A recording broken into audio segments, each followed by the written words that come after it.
Coucou tout le monde et bienvenue dans cette nouvelle vidéo où nous allons parler courses et budget, puisque en un mois j'ai divisé notre budget courses par deux et je vais vous expliquer comment. De base, donc nous sommes deux chez moi et nous avons un budget de 450 € pour tout ce qui est alimentaire sur un mois.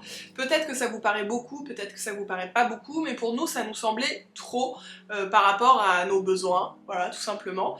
Je pensais honnêtement qu'on était plutôt aux alentours de 300 € par mois, sauf que en faisant vraiment les comptes sur 2-3 mois en arrière, je me suis rendu compte qu'en ajoutant les fois où on commande, les petites courses d'à côté, pas que les grosses courses, etc., ben finalement on arrivait à 450 € par mois. Donc je me suis dit que j'allais essayer de baisser un petit peu le budget.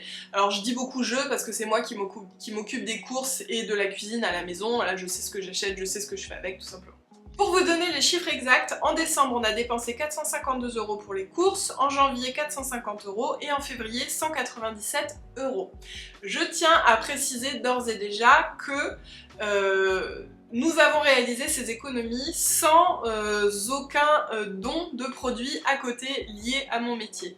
J'ai voulu faire ça sur le mois de février tout simplement parce que je savais qu'à partir là du mois de mars, j'allais débuter une collaboration avec Coro qui me permet de faire des courses une fois tous les 2 mois d'une valeur de 250 €. Et donc je me suis dit que pour que les dés ne soient pas pipés sur l'opération, il fallait que je n'ai pas tout ceci. Donc c'est ce que j'ai fait, j'ai vraiment fait les courses sans qu'on nous ait offert quoi que ce soit. J'avais reçu quelques petites choses de chez Eura et les nouveaux fermiers, mais on les a consommés avant le mois de février. Donc voilà, pour moi c'est vraiment un mois à blanc, sans aucun don de produits à côté, vraiment comme tout le monde quoi. À la base, et ce depuis des années, avec mon chéri, on se fait livrer nos grosses courses une fois par mois par Auchan. On fait environ 200 € de courses chez Auchan par mois. Et ensuite, donc tout le reste, donc les 250 € en plus, hein, le fait est, ça vient des petites courses à côté pour les fruits et légumes, etc. Ça vient de commander des choses, des trucs comme ça. Donc ce qui est quand même assez énorme finalement en dehors du pôle Auchan là, des 200 €. Le fait est que la première chose que j'ai mis en place, c'est de moins commander. C'est de commander vraiment genre de façon assez exceptionnelle. Et puis de faire plus attention à mon stock de nourriture. Donc par exemple, au mois de janvier, j'ai beaucoup commandé via Flink, c'est une application qui livre en moins de 10 minutes, c'est hyper pratique. Je me disais, ah, il me manque ça, ça, ça, hop, je commande. Hop, il me manque ça, ça, ça, hop, je commande. Et en 3 commandes, j'avais déjà dépensé au moins 200 €. Donc le fait est que ça monte très vite parce que on peut pas comparer, il n'y a pas 46 sortes de bananes, il n'y a pas 46 sortes de confiture, enfin vous voyez, vous prenez un petit peu ce qu'il y a. Et même si c'est extrêmement pratique, par exemple une fois ça m'a sauvée parce que j'avais plus de maïzena et j'avais pas le temps, enfin j'étais déjà hyper serrée niveau timing, ils m'ont commandé de la... Enfin ils m'ont commandé, j'ai commandé de la maïzena et du coup j'ai pu refaire ma béchamel, voilà, donc c'est un service que j'utilise toujours, mais de façon plus ponctuelle et moins en mode juste pour faire les courses une fois par semaine quoi. Donc voilà, la première chose que j'ai fait c'est ça, de réduire tout ce qui est commande de courses et alimentaires et plats tout faits à l'extérieur. C'est un peu le truc obvious mais voilà, déjà. Évidemment de cuisiner plus aussi, même si de base je cuisine beaucoup puisque je consomme déjà quasiment aucun plat préparé, mais quand même ça va être par exemple moins acheter de protéines transformées, voilà, chose que j'ai beaucoup acheté, des steaks, bon même si les knackis végétales, enfin végétariennes ça reste ma base, on va pas se mentir, j'adore ça en plus, et voilà, mais j'achète moins de bouchées grillées toutes faites, enfin voilà, j'essaie d'aller plus vers des produits un peu plus bruts comme par exemple les PST, les protéines de soja texturées qu'on achète en gros et qu'on réhydrate après, ou le tofu, enfin voilà, j'essaie d'acheter moins ce genre de produit qui est aussi cher que de la viande, hein, tout simplement. Donc voilà, ça fait aussi baisser. Mon chéri c'est pareil, il mange quasiment plus de choses carnées à la maison. Avant il avait tout le temps des cordons bleus, de temps en temps je lui prends du saumon, des pavés de saumon. Avant il avait aussi des steaks hachés, des choses comme ça, enfin bref, il a plus trop ça maintenant à la maison. Bon après c'est ok avec lui, il mange ce qu'il veut au travail, etc. hein. Mais ça reste occasionnel on va dire. Troisième chose, j'ai tapé dans les stocks. Je me suis rendu compte qu'on avait un stock. Pourtant, on vit dans un appartement de quoi, 55 mètres carrés, on a une cave, mais on a du stock de nourriture, mais pour tellement longtemps, genre c'est hallucinant. Genre dans mon congèle, j'avais tellement de choses et à chaque fois je me disais ah faudrait que je le vide un peu et puis je rachetais et je rachetais. Et dans le frigo c'est pareil, alors il est jamais archi plein mais dès qu'il était vide hop je le remplissais sans réfléchir à est-ce que j'ai vraiment besoin de ça, est-ce que j'ai pas des choses à côté par exemple dans le sec que je pourrais utiliser à la place ou... Donc en fait vraiment j'ai tapé dans les stocks, j'ai descendu ce que j'avais dans le congèle, j'ai descendu ce que j'avais dans le sec, les pâtes, les machins et tout, parce que bah, on a beaucoup de stocks. Par exemple je vais avoir 3 trucs de haricots verts, c'est peut-être pas beaucoup, mais j'en ai pas besoin de 3, j'en mange un, au pire s'il m'en refaut un, je vais en racheter. Mais voilà, je me suis rendu compte que j'avais pas besoin, et en fait tout ça c'est un peu dans la logique du minimalisme, vous savez que j'ai mis en place le mois dernier. J'ai fait sortir plein de choses de chez moi, minimum une chose par jour pendant 30 jours, alors dans les faits ça a plutôt été la moitié. Mais j'ai fait sortir tellement de choses que je pense qu'on peut dire que ça a été fait au moins, enfin plus de 30 choses c'est sûr, mais bref, tout ça pour dire que dans cette logique, je me suis dit aussi que c'est pareil, il fallait désencombrer la cuisine, parce que j'avais beaucoup trop de choses sèches et au congèle principalement. Et donc bah, j'ai cherché quoi faire avec ce que j'avais déjà, et sur les conseils de ma maman, j'ai fait, autre astuce, une liste de mon stock. C'est-à-dire par protéines, par légumineuses, par légumes, par trucs pour pâtisser, etc. Et j'ai fait une liste sur Trello, mon application de liste préférée, de tout ce que j'ai à manger chez moi, que je mets à jour à chaque fois que je fais des courses. Comme ça, si je sais pas quoi faire, je vais regarder, et je vais me dire ah bah j'ai ça, ça, ça, j'avais oublié que j'avais ça, j'avais oublié que j'avais ça, et je vais utiliser ce que j'ai. Donc j'essaie de ne plus racheter quand j'en ai encore. Ah, j'essaie de ne plus faire de stock. Même si bon là Coro en l'occurrence j'ai reçu des grandes quantités donc c'est du stock mais c'est au moins pour 2 mois et je vais pas reprendre les mêmes produits si j'en aurai encore. C'est un peu comme la logique du dressing, s'il y a quelque chose qui rentre ça veut dire qu'il y a quelque chose qui sort. J'essaie de faire pareil dans la cuisine et le fait est qu'on dépense beaucoup moins parce que je sais pas si c'est lié à une espèce de peur de manquer, mais je me suis rendu compte encore là à la fin du mois de février que j'allais passer une commande Auchan. Ça devait être aux alentours de 110-120 euros. Je me suis dit, c'est peut-être beaucoup, peut-être j'ai pas besoin de tout ça. Et hop, j'ai enlevé des trucs, j'étais à 70 euros. Et là je me suis dit, mais en fait, est-ce que j'ai vraiment besoin de ce que je vais acheter là? Non. En fait, il y avait peut-être 5-6 choses que je devais vraiment acheter, que je suis allée acheter d'ailleurs à Lidl après. Mais dans les faits, il y avait des choses, j'allais refaire du stock. J'avais plein de légumes surgelés, hop, j'allais remplir mon congèle, alors que j'en ai pas besoin là déjà parce que j'en ai encore dans mon congèle, parce que j'ai des légumes là, enfin j'en ai pas besoin tout de suite, mais c'est genre pour au cas où, pour avoir des choses au cas où. Et donc je me rends compte que bah voilà, utiliser son stock ça aide énormément à réduire le budget course. Après qu'adviendra-t-il le jour où je n'aurai plus du tout de stock? Bah, je vais vous dire c'est pas demain la veille parce que je pense qu'il y a encore pas mal de choses et encore une fois bon là avec Coro ça va être différent parce que j'ai aussi de nouveau du stock mais ce que je veux dire c'est que je pense vraiment avec cette démarche de ne pas acheter si on en a déjà juste pour faire du stock au cas où on n'en a plus, on fait des économies. Et l'astuce un peu liée, que j'ai toujours un peu de mal à mettre en place, je vais pas mentir, c'est de faire une liste des repas sur la semaine. Alors je sais, ça n'a rien de novateur, mais c'est quelque chose que j'ai toujours eu du mal à tenir. Donc ce que j'ai fait encore une fois chez Trello, l'application, c'est pas du tout sponsor, hein, c'est juste que je l'utilise tout le temps. J'ai fait une liste de plein d'idées de choses que je fais à manger, des plats principalement, et à côté j'ai listé les jours, midi, soir, et hop, je viens remplir avec des idées, parfois je les respecte, parfois je les respecte pas.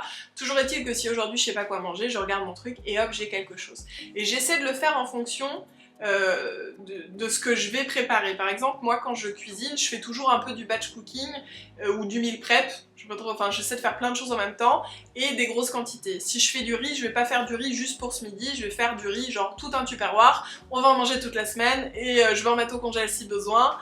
Mais voilà, nous ça nous dérange pas de manger plusieurs fois la même chose et je vais essayer à chaque fois de trouver une recette différente pour le faire. Ça me fait gagner vachement de temps au quotidien et du coup c'est comme ça que je remplis aussi mes menus pour la semaine. Je me dis bon, aujourd'hui je vais faire du riz, donc sur demain peut-être qu'on mangera pas de riz, après-demain on va manger du riz avec un autre truc différent, ensuite aussi si je fais de la courge c'est pareil, je vais prendre une recette de courge un jour sur deux. Donc voilà, j'essaie de m'organiser comme ça et je me rends compte que ça aide aussi à faire des économies puisqu'on n'est plus en mode ah j'ai faim, on n'a rien, qu'est-ce qu'on fait, on commande par exemple, et puis on n'est pas non plus en mode dernière minute à utiliser des choses déjà tout faites qui vont forcément être plus chères. Par exemple, ça fait un moment maintenant qu'on n'achète plus de pizza toute faite, mais j'achetais toujours la pâte à pizza, et j'avais toujours 2 pâtes à pizza dans mon frigo en me disant bah voilà, si je sais pas quoi faire, je ferai une tarte ou une pizza.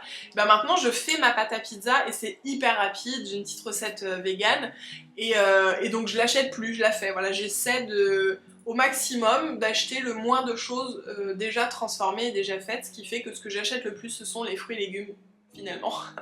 Comme je fais de la place dans mon congèle puisque je ne stocke plus, eh bien je peux congeler ce que j'ai cuisiné. Donc comme ça j'ai toujours au congèle 1 ou 2 plats que je peux sortir si vraiment j'ai pas le temps, si vraiment genre ou là où j'aurais commandé, encore une fois, hop, je peux sortir de mon congèle mon truc à moi qui est déjà prêt. Et ça, je trouve que c'est trop pratique, donc le fait d'avoir de la place dans le congèle me permet de faire ça, de congeler non seulement mes stocks quand je fais beaucoup de choses d'un coup, et puis des repas tout prêts en fait, tout simplement.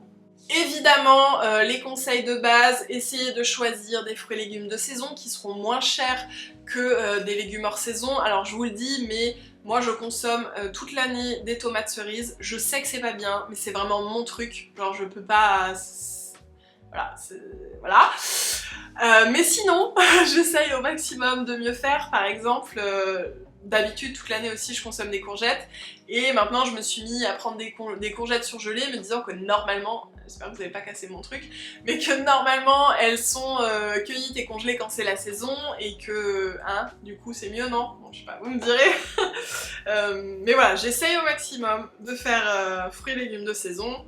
J'essaie aussi au maximum de faire bio, sauf s'il y a des prix exorbitants. Par exemple, je me suis retrouvée à payer, je crois que c'était 6 € une barquette de kiwi bio, et j'étais là, what? Quand même, ça fait cher quoi!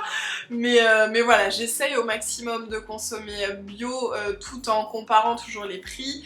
Et puis voilà, moi j'ai des basiques que je vais tout le temps avoir, tout le temps consommer. Les bananes, les kiwis, le lait de soja, les yaourts soja nature, ça c'est des basiques que j'ai tout le temps dans mon frigo. Le jus de citron aussi.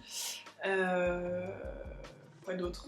Les billes de soja coraux, enfin voilà, je sais ce dont j'ai toujours besoin, ce que j'ai besoin d'avoir toujours, les knackis végétariennes, j'en ai dans le congèle. Voilà, je sais mon noyau dur, vous voyez, puis après je brode avec les choses que je vais trouver de saison ou en promo, ou... Après je suis pas une grosse adepte des promos, je feuillette pas tout et tout, mais j'essaie de plus comparer les prix qu'avant.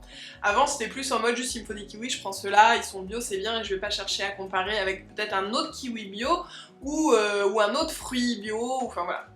J'essaie de plus faire attention au prix qu'avant, et au prix au kilo, et je me rends compte que parfois il y a des différences, genre je me dis c'est fou quoi, et je faisais pas attention à ça avant tout simplement parce que je sais pas, Après, j'ai jamais eu vraiment besoin, j'ai cette chance de le faire. Je pense qu'il y a des gens qui sont dans le besoin et qui sont obligés de faire ce genre de choses. Mais moi je me rends compte maintenant du vrai impact que ça a finalement sur la note quoi. Et donc j'essaie de le faire au maximum. Et chose aussi que je fais quand je dis qu'on essaie de pas trop acheter des choses transformées, j'essaie au maximum de cuisiner. Par exemple mon chéri mange des gâteaux, des biscuits, des choses comme ça, soit en dessert, soit en goûter, et ben je vais faire des biscuits, des gâteaux, etc. pour ne pas avoir à les acheter.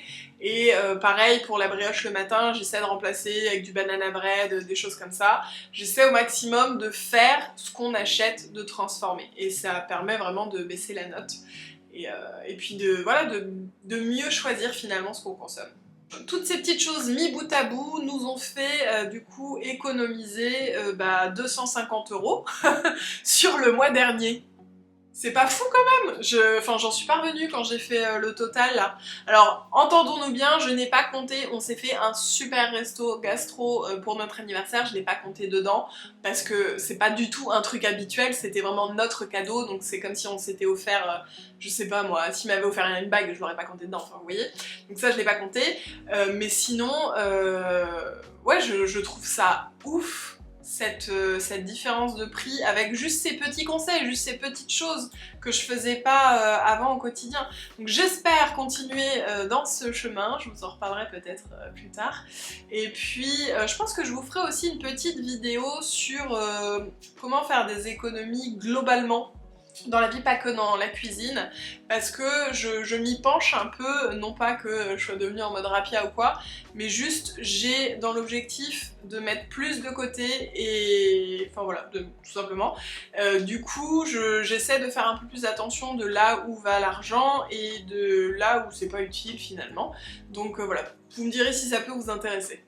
Bref, je voulais finir en vous disant qu'il y a des choses aussi simplement qu'on ne consomme pas, qu'on n'achète pas. Je vous invite à regarder d'ailleurs mes vidéos zéro déchet où je vous explique comment je remplace des choses jetables par des choses non jetables par exemple. J'ai fait plusieurs vidéos comme ça, je pense qu'il doit y avoir une 50aine d'astuces. Bien que ce ne soit pas ça qui fasse économiser sur notre budget course depuis le mois dernier, puisque ce sont des choses que je mets en place depuis longtemps. Donc c'est vraiment tout ce que je vous ai cité avant. Ceci dit, dans les choses par exemple qu'on n'achète pas, qu'on ne consomme pas, le sopalin, voilà, on n'en achète pas. On n'a jamais de beurre, d'œufs, parce que moi je cuisine vegan à la maison. On n'achète pas de viande, enfin voilà, c'est très très rare, ça va vraiment être juste pour un anniversaire pour mon chéri ou quelque chose comme ça. On n'a pas de dessert, de yaourt, de choses comme ça, genre les profiteroles en pot, des trucs comme ça, on n'en consomme pas. On consomme pas de pain, on n'a jamais de pain, c'est très très rare, ça va être même pas une fois par mois.